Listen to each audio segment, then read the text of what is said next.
साथियों नमस्कार। CNZ report channel पर आपका बहुत बहुत स्वागत है।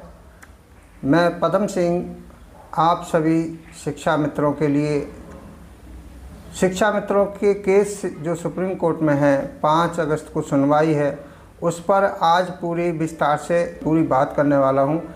एक भी शब्द इधर उधर का नहीं होगा, पूरा एक एक जजमेंट पे आपको बताने वाला हूं। आपकी जो भी मैसेज आ रहे थे कि वीडियो नहीं आ रहा, 15 दिन हो गया, तो आज पूरी जानकारी देने वाला हूं। आपसे निवेदन है कि वीडियो देखने से पहले आप पूरा अंत तक देखने से एक बार लाइक कर दीजिए ताकि आगे, और वीडियो को शेयर ज़रूर करिएगा, सभी शिक्षा मित्रों तक पहुंचाइएगा।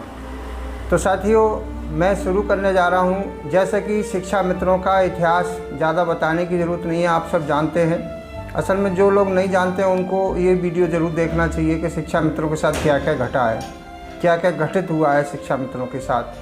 तो ये आपको बता दें कि 2017 के बाद 25 जुलाई 2017 के बाद शिक्षा मित्र आज बहुत ही दुखी है। 10,000 से 12,000 शिक्षा मित्रों की मौत हो चुकी है इस ऑर्डर के बाद, और अभी भी न्याय की उम्मीद में ज़िंदा है, और न्याय की उम्मीद इसी केस से बहुत बड़ी उम्मीद भी है। अब देखना यह है कि सुप्रीम कोर्ट में बैठे जज कितनी विवेकशीलता से, कितने बुद्धि और विवेक से इस केस के लिए अपने स्तर से हैंडल करके सही से न्याय देते हैं कि नहीं। शिक्षा मित्रों का प्रयास चल रहा है। लगातार शिक्षा मित्रों ने 2017 से ज़िले से प्रदेश तक, राजधानी से और देश की राजधानी तक काफ़ी दोनों सरकारों से मांग की।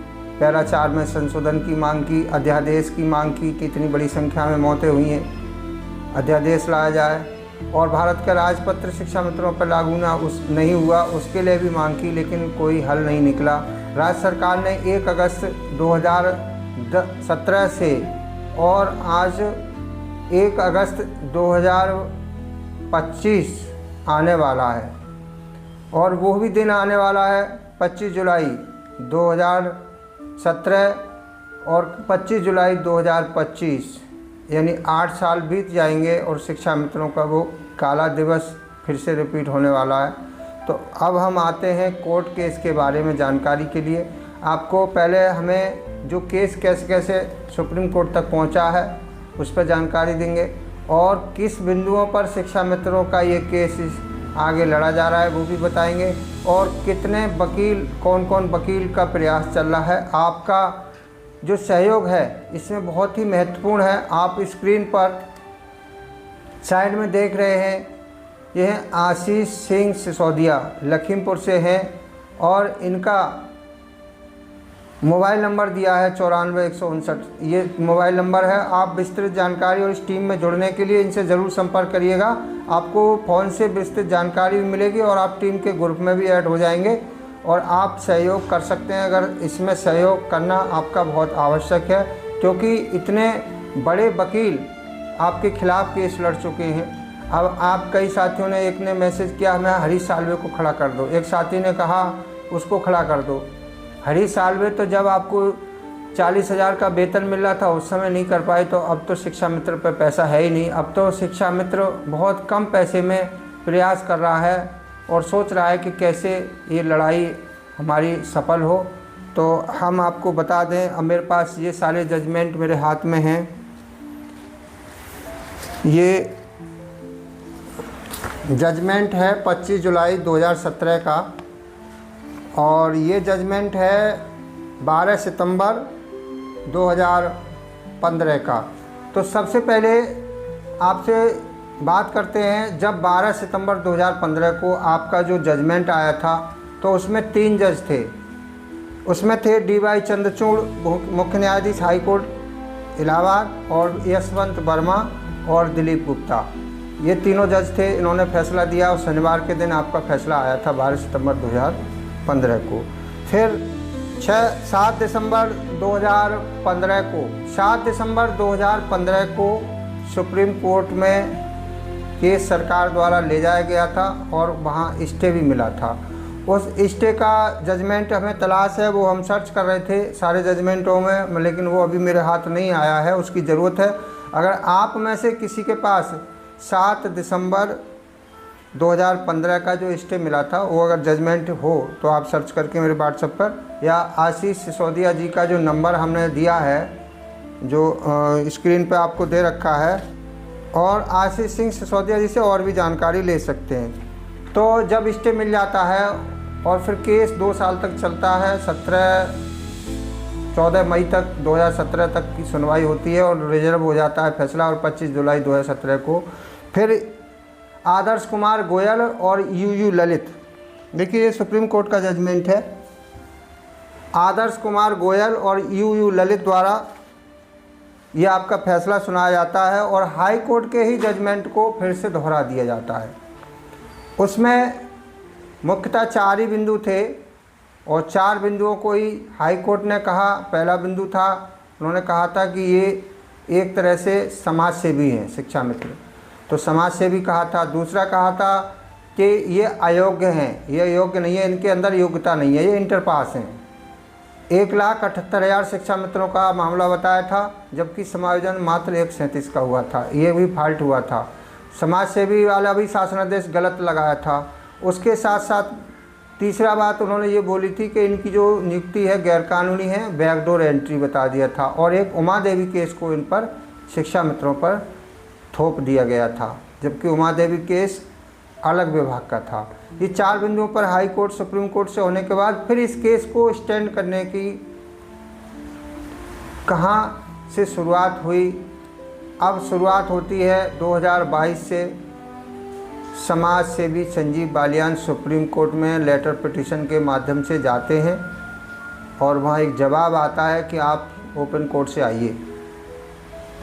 उसके बाद उन्होंने PIL के रूप में सुप्रीम कोर्ट में दाखिल की जाती है। PIL शिक्षा मित्रों, उन्होंने ये कहा था, जो PIL सुप्रीम कोर्ट में डाली थी और जिसकी जो सुनवाई हुई थी, देखो ये ऑर्डर है,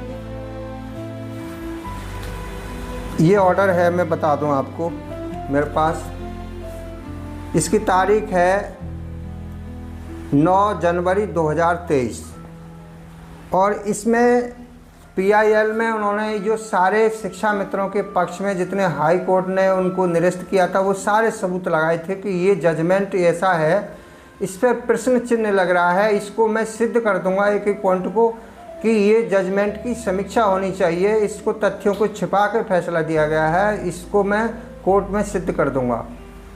ये सुप्रीम कोर्ट में PIL डाली जाती है। अब सुनवाई होती है 9 जनवरी 2023 को और जज होते हैं जस्टिस संजीव खन्ना और जस्टिस MM सुंदरेश। उन्होंने 1 मिनट सुनवाई करके ये कहा जाता है कि आप आर्टिकल 32 का उल्लंघन है, आप सुप्रीम कोर्ट जाइए। सुप्रीम कोर्ट आए हैं, सुप्रीम कोर्ट ना जाके आपको पहले हाई कोर्ट जाना चाहिए, हाई कोर्ट से होते हुए लीगल प्रोसेस से आइए। अब उसमें ऑर्डर में क्या लिखा उन्होंने कि इसको खारिज किया और ऑर्डर में लिखा कि आप जो केस को लेकर के आए हैं, आपके केस की मेरिट पर हम कोई हस्तक्षेप नहीं करते, मेरिट को हम बिल्कुल गलत नहीं कहते, मेरिट पर कोई टिप्पणी नहीं करते, आपका डिले माफ़ किया जाता है, डिले माफ़ किया जाता है। यानी अब कोर्ट में जाने का रास्ता यहाँ से शुरू हो जाता है। कोर्ट में जाने का रास्ता शुरू हो गया, ये ऑर्डर भी आ गया। अब अगला फिर से PIL डाली जाती है संजीव बालियान के द्वारा। 23 मार्च 2023 को इलाहाबाद हाई कोर्ट में सुनवाई होती है। ये देख लीजिए 23 मार्च 2023 को इसमें संजीव कुमार एंड 3 अदर के नाम से PIL दाखिल होती है और जज होते हैं इसमें चीफ जस्टिस पीतांकर दिवाकर और सौमित्र दयाल सिंह। इसमें उन्होंने वही PIL जो सुप्रीम कोर्ट में डाली थी, वही चीज़ चैलेंज की जो हाई कोर्ट ने शिक्षा मित्रों के खिलाफ फैसला दिया, उसको चैलेंज किया कि ये गलत है, तथ्यों को छिपा के फैसला दिया है। इसमें सुनवाई होती है तो जज साहब कहते हैं कि सर्विस मैटर में PIL मेंटेन नहीं होती है, आप सर्विस मैटर में PIL दाखिल नहीं कर सकते, केस को वापस ले लीजिए। वापस नहीं लेने पर वापस नहीं लिया जाता है, 1000 की पेनल्टी लगा के केस खारिज होता है। लेकिन एक लाइन इसमें भी लिख दी जाती है, इसमें लिखा जाता है कि ये न्यायिक प्रक्रिया के तहत अगर पीड़ित आएगा तो हम उसकी बात को सुनेंगे। पीड़ित यानी शिक्षा मित्र, शिक्षा मित्र इसमें पार्टी नहीं था। अब केस खारिज हो जाता है ये भी, और एक लाइन जो ऑर्डर में लिखी उसको लेकर के फिर से केस फाइल होता है सितंबर 2023 में, और सौरभ बसु एडवोकेट होते हैं और सितंबर 2023 में माननीय डिवीज़न बेंच में सुनवाई होती है। जज साहब के सामने हमारे सुप्रीम कोर्ट ये हाई कोर्ट इलाहाबाद के जो सौरभ बसु जी पक्ष रखते हैं, वो कहते हैं इस तथ्यों को छिपा के फैसला दिया गया है, शासनादेश को छिपाया गया है, योग्यता को छिपाया गया है। ठीक, उसके बाद में सरकार के वकील वहाँ मौजूद होते हैं, क्योंकि सुप्रीम कोर्ट में अलग प्रक्रिया होती है, हाई कोर्ट में नोटिस केस दाखिल होते ही उसी समय चला जाता है, जबकि सुप्रीम कोर्ट में सुनवाई होने के बाद नोटिस जाता है। तो जब नोटिस जाने के बाद सरकार के वकील वहाँ खड़े हुए थे, तो सरकार के वकीलों को कोर्ट के जज साहब ने कहते हैं कि आप तथ्यों को छिपा के फैसला दोगे और इस केस को आगे बढ़ाइए, रजिस्ट्री में ले जाकर अध्ययन होना चाहिए। आगे बढ़ जाता है। फिर सुनवाई अगली होती है दिसंबर 2023 में। दिसंबर 2023 में सौरभ बसु शिक्षा मित्रों का पक्ष रखते हैं, उधर सरकार के वकील खड़े होते हैं, 3 वकील होते हैं, सारे बहस होती है। जो जजमेंट होते हैं 25 जुलाई 2017 और 17 अप्रैल 2020, यानी Chandramohan Negi judgment, 2 judgment Supreme Court के होते हैं, उन पर चर्चा होती है। कहा जाता है कि ये दोनों जजमेंट सुप्रीम कोर्ट के हैं, तो अदर स्टेट्स के जजमेंट हैं, तो जज साहब कहते हैं दोनों जजमेंट सुप्रीम कोर्ट के हैं, ये इस लेवल का नहीं है। क्या आपने इसमें सरकार जो यूपी सरकार ने कुछ शासनादेश जो आपके शिक्षा मित्रों के खिलाफ जो जारी किए या जो नियमावली शिक्षक बनने की बनाई हो, क्या चैलेंज की है? तो उसमें कुछ नियमावली चैलेंज नहीं थी, तो केस को दोबारा से फाइल करने को बोला जाता है। तो जज साहब कहते हैं दोबारा से इनको लगा के फिर से फाइल करिए। वो चीज़ें जो चैलेंज नहीं थी, चैलेंज क्या, जैसे 20 सितंबर 2017 का तो शासनादेश चैलेंज था, जिसमें 10,000 रुपये वापस किया गया था। भारत के राजपत्र को भी नहीं माना था, वो भी चैलेंज पहले से था। लेकिन ये आप जो 21वां संशोधन, 22वां संशोधन, 23वां संशोधन 2018-2019 ये चैलेंज नहीं थे, तो उनको और चैलेंज करके फिर से केस फाइल होता है। और इसकी सुनवाई फिर अगली सुनवाई जो होती है 27 फरवरी 2024। अब तक जो केस था उसमें धर्मेंद्र कुमार एंड 25 अदर था। अब यहाँ इधर इसमें केस में संख्या हो जाती है धर्मेंद्र कुमार और 29 अन्य। याचिका करता है वकील सौरभ बसु, और जज साहब होते हैं माननीय विवेक कुमार बिरला जस्टिस, डोनाडी रमेश जस्टिस।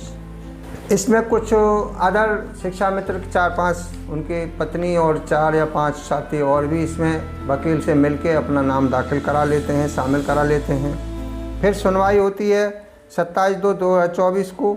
इसमें एनसीटी को पार्टी बनाया जाता है, पहले पार्टी हटा दिया था, फिर एनसीटी को पार्टी बनाया जाता है। ये भी देखिए 27 वाला जजमेंट है। अब मैं शॉर्ट में चल रहा हूँ क्योंकि इन पे नहीं, मैं मेन चीज़ पे आ रहा हूँ, आप ये मत कहिएगा। देखिए अब उसके बाद होती है 4 मार्च 2024 को सुनवाई होती है। 4 मार्च 2024 को इसमें एनसीटी को प्रतिवादी के रूप में सुना जाता है, एनसीटी पार्टी बन जाती है और एनसीटी के वकील को पक्ष रखने का भी इसमें मौका मिलता है। और अगली तारीख लग जाती है इसके बाद में, ये 5वां जजमेंट था। 6ठा जजमेंट फिर आएगा, ये है 12 मार्च, यानी अगले सप्ताह में फिर डेट लग जाती है। 12 मार्च 2024 में ऑर्डर आता है और इसमें पार्टी एनसीटी बन जाती है और शिक्षा मित्र के वकील भी पक्ष रखते हैं। जो भी कुछ कागज़ थे उनको सबमिट कर दिया जाता है और नोटिस फिर से जारी होता है। अब अगला सुनवाई देखिए, ये ऑर्डर था। अब 7वां ऑर्डर, ये 18 मार्च की फिर डेट लग जाती है और इसमें जो हल्फनामा सरकार ने दाखिल किया था वो रिकॉर्ड पर लाया जाता है। हल्फनामा जो था वो रिकॉर्ड पर लाया जाता है 18/3/2024 को। इसके बाद अगली सुनवाई जो होती है, फाइनल सुनवाई का नंबर आ जाता है, वो मैं आपको सब बताने वाला हूँ।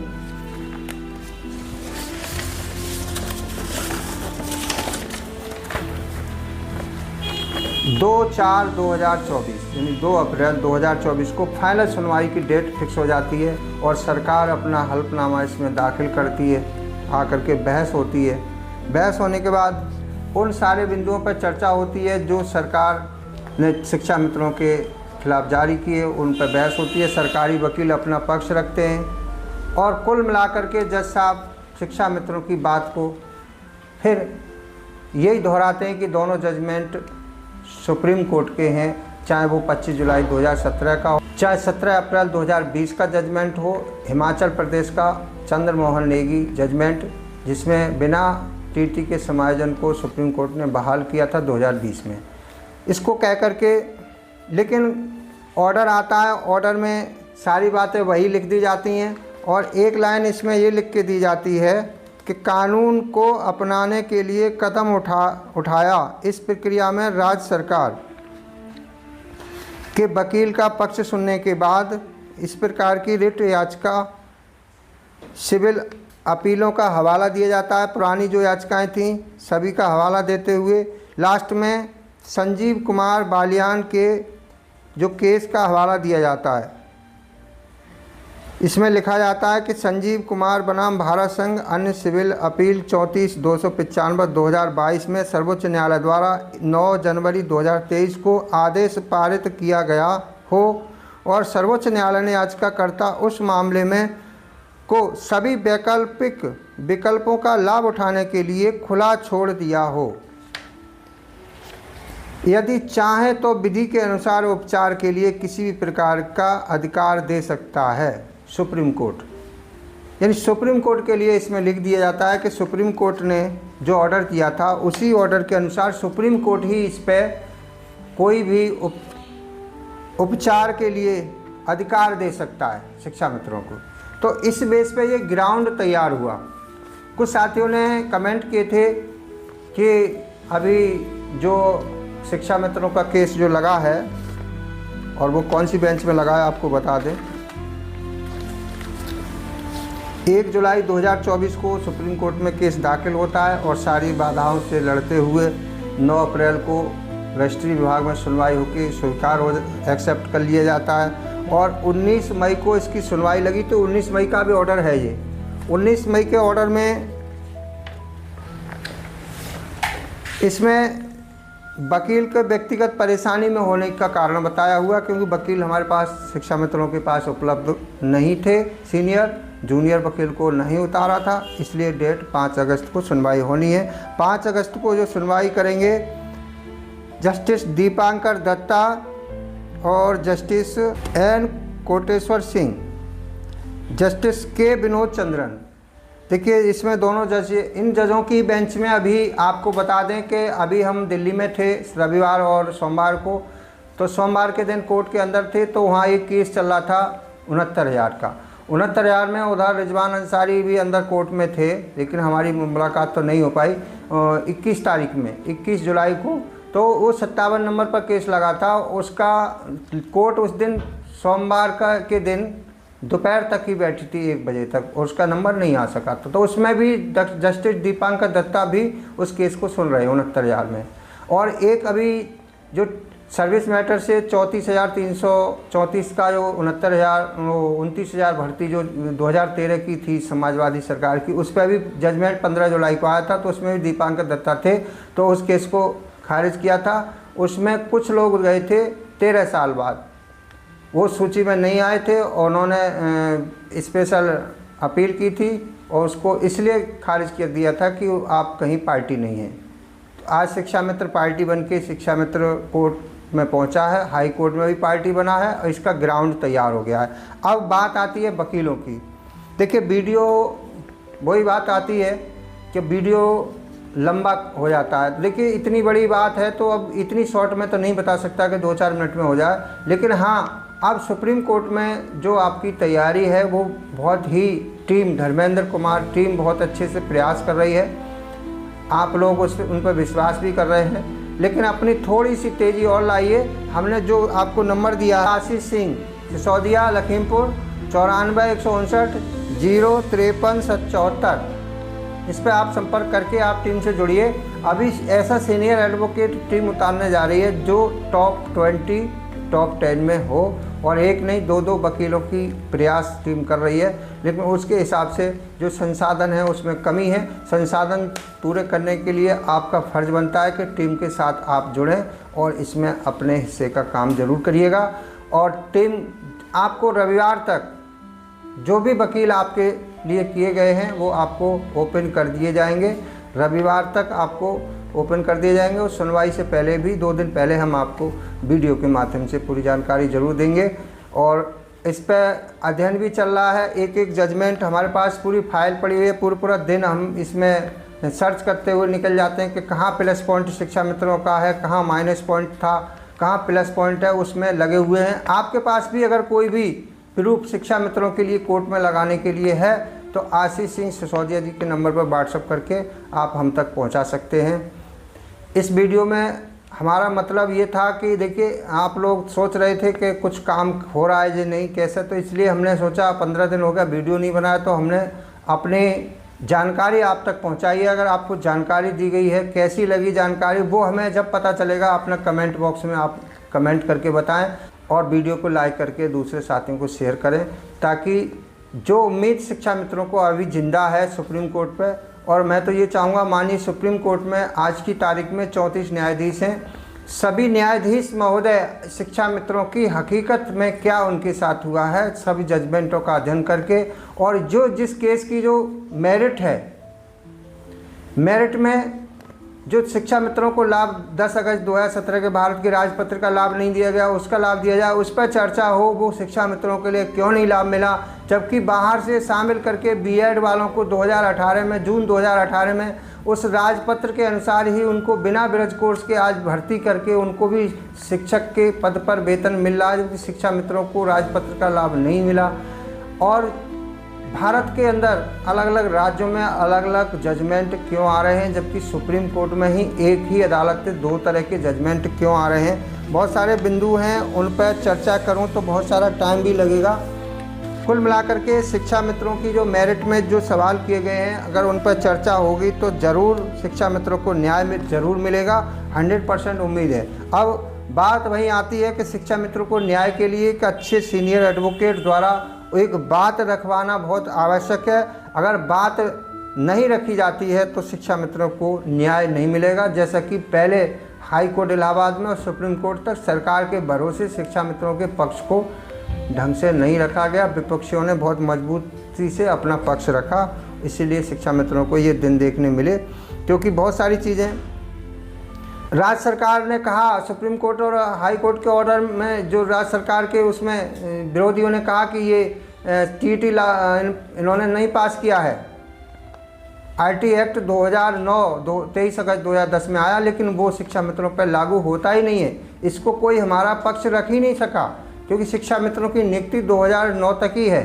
23 अगस्त 2010 से पहले की नियुक्ति है शिक्षा मित्रों की। आईटी एक्ट उन पर लागू नहीं होता। शिक्षक नियमावली जो 1981 है, जिसमें एक शिक्षक के लिए इंटर बीटीसी हुआ करती थी, तो उस समय शिक्षा मित्र इंटर बेस पर भर्ती हुआ। लेकिन इंटर बेस पर भर्ती के बावजूद भी हमारे जो पिटिशनर हैं वो एमएससी बीएड 1996 तक के हैं। इन्होंने कहा कि अयोग्य हैं। क्या 96 में बीएससी, एमएससी और बीएड तक इसमें पिटिशनर बने हैं, तो इतनी योग्यता वाले को अयोग्य कैसे घोषित कर दिया। तो ये सारी चीज़ें छिपाई गई हैं। इंटर पास बता दिए गए, 1,78,000 शिक्षा मित्रों का समायोजन बता के निरस्त कर दिया। 1,78,000 का समायोजन हुआ कब था। बहुत सारे और भी मैटर इसमें बिंदु थे, ये सब चर्चा अब आप 5 तारीख का इंतज़ार करिए। अब वकील कितने अच्छे से बात रख पाते हैं, आपके वकील कितने अच्छे से बोल पाते हैं, ऐसे ही वकील को करने की आवश्यकता है। उम्मीद है कि जानकारी अच्छी लगी हो तो लाइक करके शेयर करिए। मिलेंगे अगले वीडियो में नेक्स्ट वीक में।